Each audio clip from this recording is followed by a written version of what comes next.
the first president of Indonesia who is much respected and admired in the eyes of the world. Biography of Ir. Soekarno in English, Ir. Soekarno was a fighter and national figure who led Indonesia towards the era of independence. He is the first president of Indonesia who is so charismatic and respected and admired in various countries. Soekarno. Bung Karno was a charismatic figure and had great influence for the independence of Indonesia.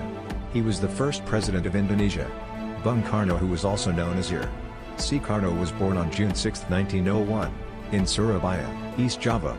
His parents were Raden Soekemi Sosrodihardjo and Ida Ayu Nyoman Rai. His father was a teacher in an elementary school in Bali, also a place where he met Ida Ayu, Bung Karno's mother. Soekarno spent a lot of his childhood with his grandfather, Raden Soekemi, in Tulungagung, East Java. He also went to school for the first time in Tulungagung before he moved to Mojokerto with his parents. In Mojokerto, he was enrolled at Eerste Inland School. But, in 1911, Soekarno was moved to European Lagere School, ELS, so that he could be easier to be accepted at Hoogiersburger School, HBS, in Surabaya. He met many people who involved in an Islamic organization, named Syarikat Islam, which was led by Hos Jakroaminoto. From that point, Bung Karno found his interest in nationalism raised in his soul. Then, he began to be active in youth organization, Trikoro Darmo. In 1918, Soekarno changed the name into Jong Java, Pemuda Jawa. In 1920, Bung Karno continued his education to Teknische Hoog, the school which is now known as the Bandung Institute of Technology. In Bandung, he lived with Haji Sanusi, a friend of Jakroaminoto and a member of the Syarikat Islam. From him, he became friends with Ki Hajardiwantara, Jipto Mangunkusumo, and Dr. Dawas Dekker. In 1926, he founded the Algemeen Study Club, which was the root of the Indonesian National Party, which was founded in 1927. Unfortunately, in December 1929 he was arrested and imprisoned by a Dutch company for his activities in the PNI. In August 1933, he was arrested again by the Dutch company and exiled in Flores. However, Bung Karno never gave up. He sent a letter to his teacher at Persatuan Islam. From 1938 to 1942 Soekarno was exiled to Bengkulu province and he was released when the Japanese came to Indonesia in 1942.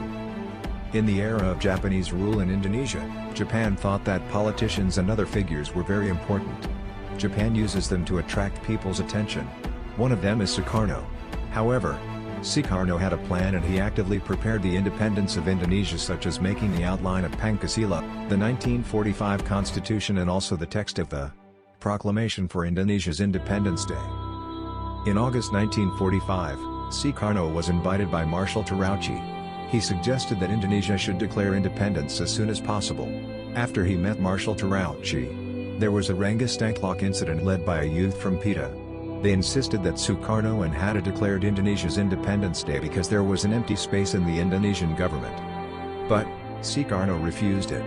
He said that should wait for the explanation from Japan government. At last, on August 17, 1945, Indonesia announced its Independence Day. The script of proclamation was read by Soekarno. The next day, Soekarno and Hatta were elected by PPKI as President and Vice President of Indonesia.